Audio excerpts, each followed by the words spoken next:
Hope is a programme that we run for people who've had cancer or have a cancer diagnosis. We get some great people on the workshops that come along, and the main feedback that we have is that they get lots from it. The main thing that they get from it is that they can share their experiences and talk with other people who are in similar situations to them.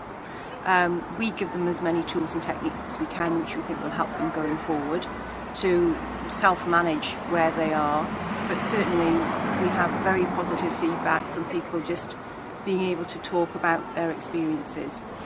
It's to move them forward from their diagnosis of cancer, and to make them look at life's priorities, to prioritise what's important to them. And like Jane said, you know, they take away lots of tips and strategies that they can use themselves. We just give them the ideas and for them to move on.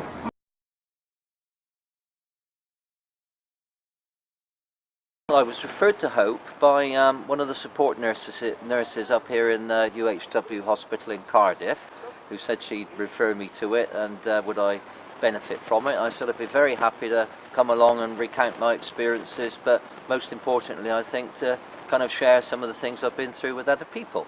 So I was quite pleased to get the invitation. Just helps you to focus on the way ahead, and you know, most importantly, as I say, listening to other people and their experiences. So Hope has given me great hope, really.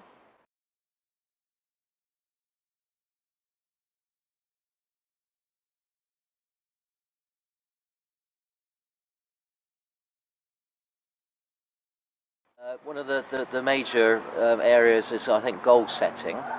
You know, setting yourself targets and making time for yourself. There's quite a bit of time spent on well-being, diet, exercise, eating well. Stress management was quite a good one. We had a little session on something called mindfulness, which is quite nice. Just a bit of sort of self-relaxation, if you like. So there's been quite a variety of things, all about focusing on yourself and being well, and you know, being good for the way forward, really.